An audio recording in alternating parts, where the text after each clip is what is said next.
Ya, Assalamualaikum warahmatullahi wabarakatuh. Selamat siang rekan-rekan semua. Selamat siang Ibu dosen.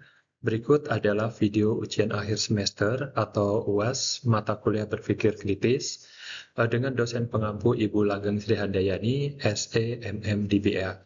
Saya Sumanto dengan NIM 1125 10325 dari kelas A253C.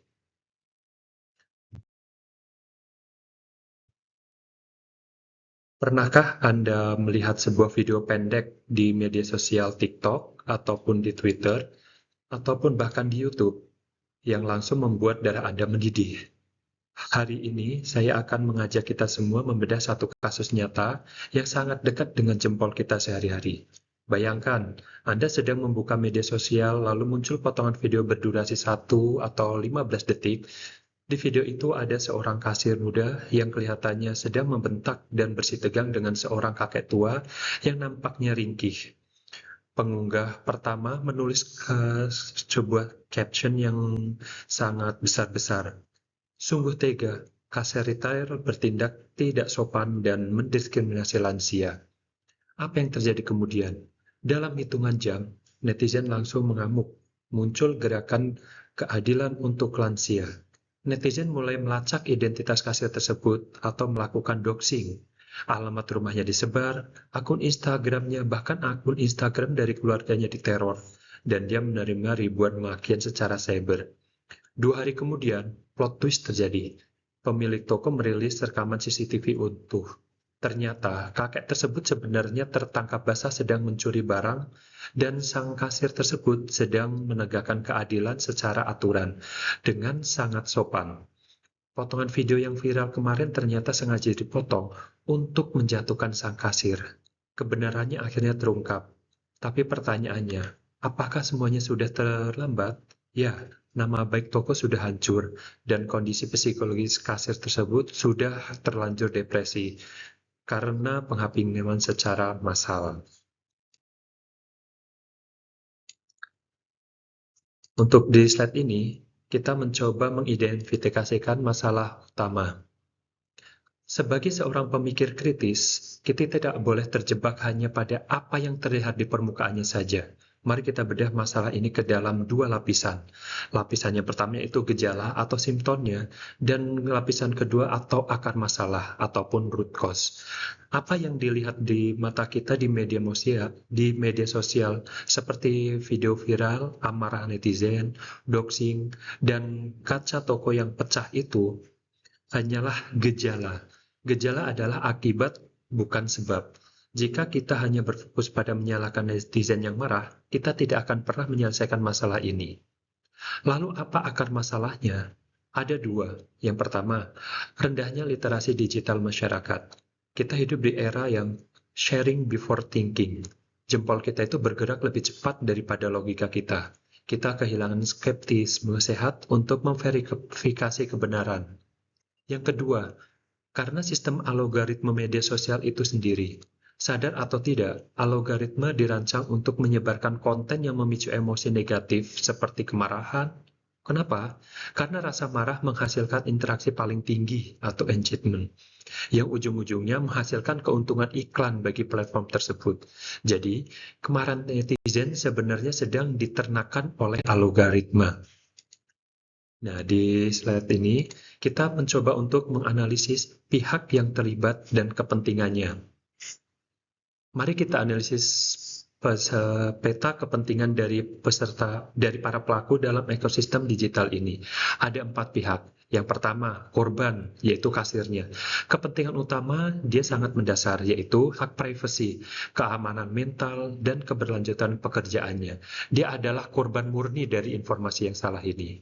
Yang kedua, pengunggah pertama, yaitu dia punya motif tersendiri, bisa jadi demi validasi sosial atau pansos atau panjat sosial agar terdapat banyak likes dan followers.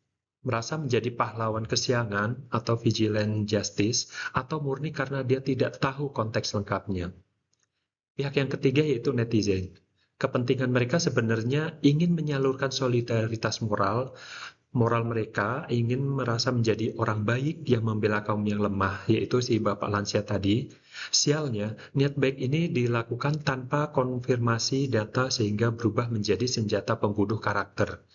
Nah, pihak yang terakhir, yaitu platform media sosial. Bisnis adalah bisnis. Kepentingan mereka adalah retensi pengguna. Bagaimana agar kita berlama-lama menatap layar ponsel kita melalui interaksi klik, komen, dan share.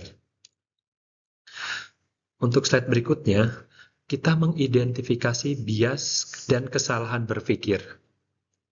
Mengapa ribuan orang pintar bisa terjebak dalam kebohongan ini? Secara psikologi dan logika, ada 4 jebakan berpikir yang terjadi secara massal. Jebakan berpikir yang pertama, bias konfirmasi atau confirmation bias. Netizen langsung percaya video itu. Kenapa? Karena cocok dengan konstruksi sosial di kepala mereka bahwa orang muda harus selalu mengalah dan menghormati orang tua. Ketika ada video yang mendukung keyakinan itu, otak kita langsung berhenti mencari bukti sebaliknya. Yang kedua, kekeliruan informasi parsial. Ini adalah kesalahan logika akibat mengambil kesimpulan mutlak dari informasi yang sengaja disembunyikan. Menilai keseluruhan cerita hanya dari video 15 detik yang dipotong adalah cacat logika yang sangat fatal. Yang ketiga adalah efek ikut-ikutan.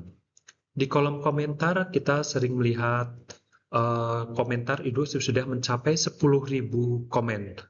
Yang 10.000 komen ini dari orang-orang yang memaki sang kasir. Netizen ke 1.001 akan ikut. Nah, netizen yang ke 10.001 akan ikut memaki tanpa beban moral. Kompas moral pribadi kita langsung runtuh hanya karena mengikuti arus mayoritas. Yang keempat adalah argumen dan hominem. Ini ada yang paling parah, ketika netizen tidak lagi mempermasalahkan konten video, tapi mulai menyerang fisik kasir, latar belakang keluarganya, hingga kehidupan pribadinya. Ini adalah bentuk sesat pikir, di mana argumen digantikan dengan serangan personal. Slide berikutnya, kita mencoba mencarikan alternatif solusi dan solusi yang terbaik. Lalu, bagaimana kita mengatasi monster digital ini? Ada 3 alternatif solusi. Yang pertama, alternatif pertama adalah reaktif, yaitu pemblokiran manual akun doxing oleh polisi cyber. Ini kurang efektif karena hanya hoax menyebar bak jamur di musim hujan. Diblokir 1, tumbuh 1000. Alternatif yang kedua, yaitu dari sisi teknologi, seperti fitur communication notes yang ada di platform X atau pelabelan AI otomatis. Ini sangat efektif untuk memberikan konteks standing secara real time. Alternatif yang ketiga adalah secara jangka panjang, yaitu kita memasuki kurikulum literasi digital di sekolah. Dari analisis tersebut, solusi terbaiknya adalah mengkombinasikan dari teknologi hulu dan hukum hilir. Kita tidak bisa hanya mengandalkan satu sisi saja. Di sisi hulu atau teknologi, kita mendorong platform menggunakan sistem crowdsourcing atau berbasis bukti secara community notes agar hoax langsung mati di tempat sebelum menyebar luas. Terus di sisi hilir atau hukum, penegakan Undang-Undang ITE dan pidana cyber harus menjerat pengungkapan pertama. Kenapa? Untuk memberikan sinyal edukatif yang keras kepada masyarakat bahwa jempolmu memiliki konsekuensi hukum real. Solusi ganda ini secara logis menekan penyebaran hoax sekaligus memberikan efek jera. Slide yang terakhir yaitu kesimpulan dan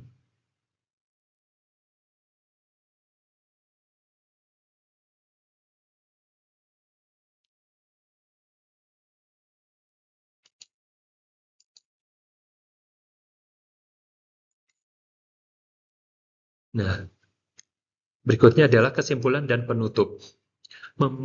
Memberikan kutip.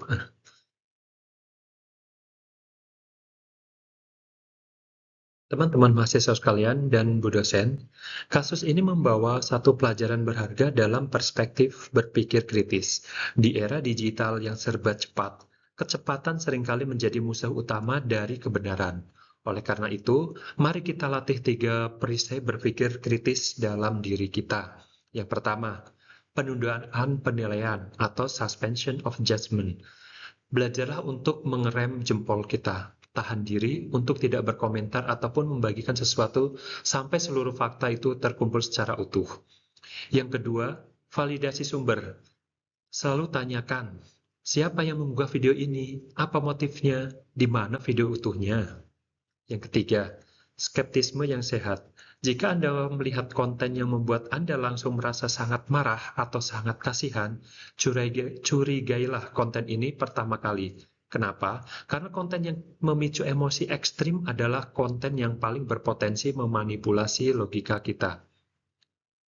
Mari kita menjadi seorang netizen yang bijak, yang melihat akar masalah bukan hanya kulit luar ataupun gejalanya saja. Terima kasih. Saya kembalikan ke... Terima kasih.